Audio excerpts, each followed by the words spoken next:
Good afternoon. I want to talk a little bit about our subject at hand, which is Neal Talk. Neal Talk is a page that I want to be able to discuss. Number one, we discuss our retirement, but more importantly, we discuss at the age that we are that we're to be. I would say keenly aware of current events, things that are happening in the world, and that we're supposed to be aware of our surroundings, so to speak. And with that, I started with Governor Tim Walz.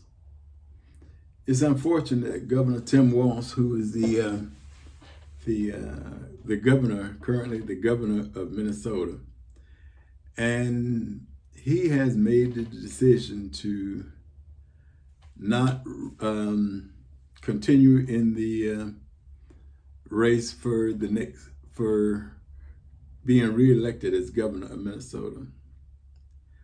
I tend to agree with the fact that he is withdrawing his name from that simply because we have always been taught, and we certainly believe that, well, the buck stops with him being the governor.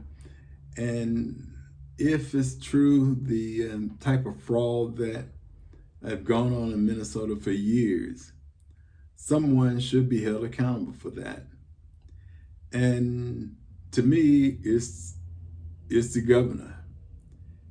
Whether or not he was or is aware of the situation, I would venture to say he should have been, or he should have people in place that were able to detect some of the fraud that had been going on for years. And with that being the case, that he didn't detect it, he felt that everything was okay. And I am curious of how Kamala Harris went about vetting him for the position to run for vice president. I think that some of those things probably could have or should have been brought to light, that Minnesota was going through some things. And I certainly would have believed that he should have withdrawn himself from all of that because he was aware of it. But as it stands now, I think that he is or did do the right thing withdrawing, because when you are in charge of a state and those things are going on within that state, it's someone have to be held accountable. And he chose to do that. I respect a man who can say, well, the buck stopped with me, so I'm held accountable, and I don't want any distraction. I want it to be that no one think that I'm interfering with this situation. Let it play out as opposed to the Justice Department, police department, and so forth. They will get to the bottom of it, and they will hold those that are accountable. They will hold them to task. And that's how I think it should be. He completely steps away and allow those in the powers to be to do their jobs. I appreciate that and I applaud him for doing so. Next, I want to talk a little bit about Marco Rubio and his situation with Cuba.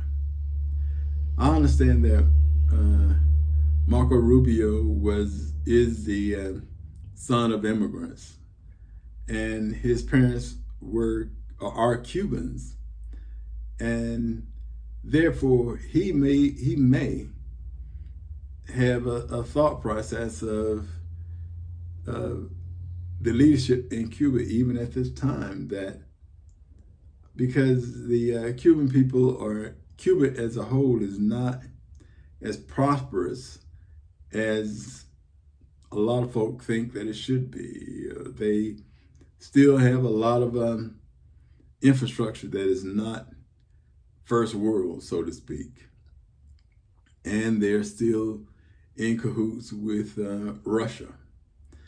I think with those two things is a hindrance for Cuba to be a place where we can applaud them and be a close nation with them, because there's things that to me they should be changing, or they should change. But since it's not, and there's still a lot lack of things that in Cuba that we tend to think that it should be have progressed by now, but it has not. But I do disagree with the idea of Marco Rubio basically emphasizing or even stating the fact publicly that Cubans were Maduro's security defense, because I think what that's going to do is going to put Cuba and Venezuela at odds with one another in the long run, because there's going to be a lack of trust of individuals or the Cuban leadership that they either knew or has something to do with President Maduro being arrested.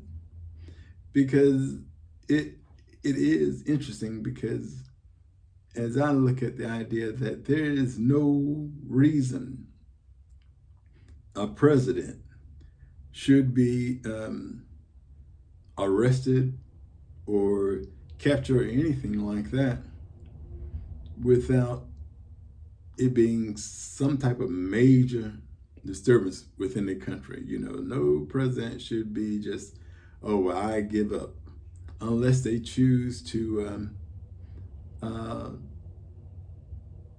in a sense, do the right thing because they want to save lives. But I don't believe Maduro was like that. I don't think he had the Venezuela people thought in his mindset when he said, well, I'm just going to give up, if he said that.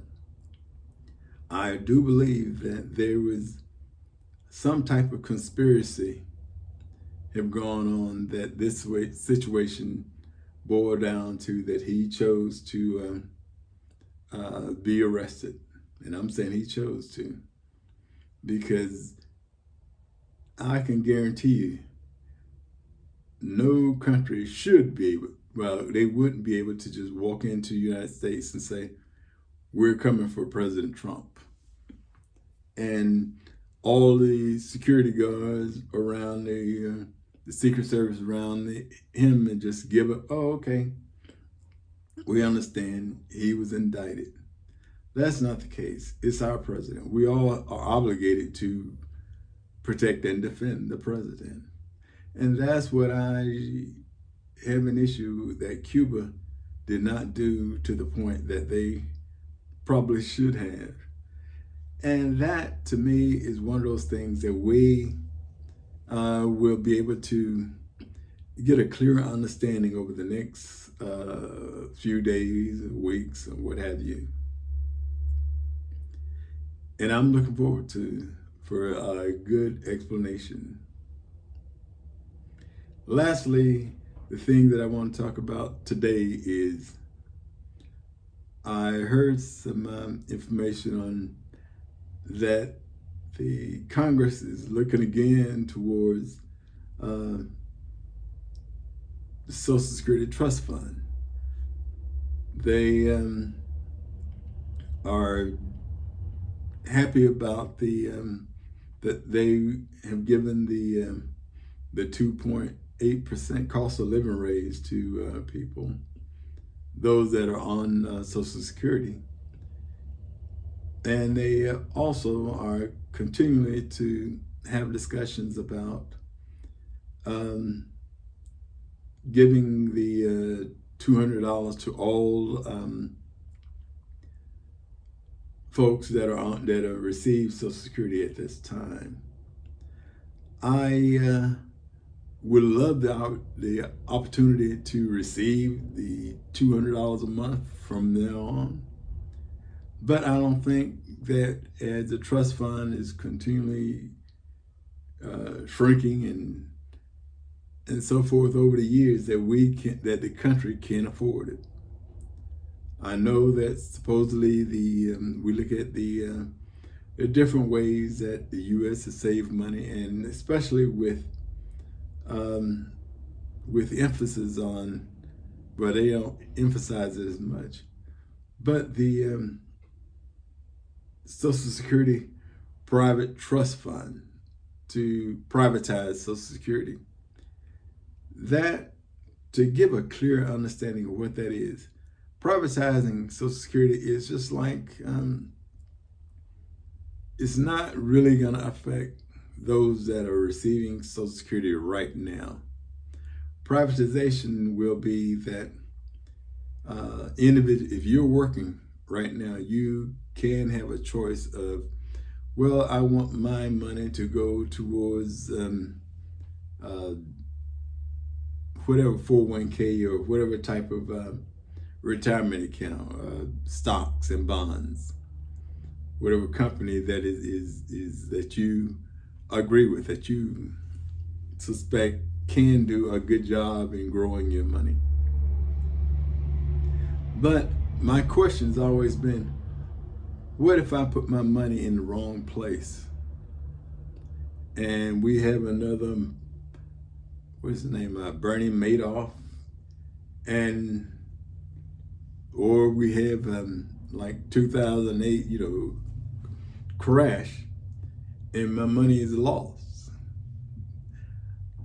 It's tough to be an individual that you basically don't have any retirement whatsoever, or very little. Social Security is not as much as we would like for it to be now, but it's at least it's stable, it's secure. I don't agree with the idea of privatizing Social Security. I think we should leave it as it is. And if an individual make enough or have enough, and they want to have an additional way that they can invest some of their monies, then so be it. But to complete and say this is the only way, I wonder what is going to happen to those individuals that don't have hardly anything to live with. I don't agree with the have and the have-nots, because we want to be, everybody want to be able to live in the olden age. That's what I'm looking forward to, and that's what I enjoy now, that I'm able to live. I certainly would love to have more, but I'm happy and I'm blessed with what I have now. I ask that you listen to this channel tomorrow and the next day as we continue with Neal Talk, and we're going to have a clear understanding of what it is that we want to talk about and how to go about it. This is a learning process. I'm learning. But I still ask that you subscribe to the channel, that you like our channel, and just trust and believe that we are going to get better. Thank you.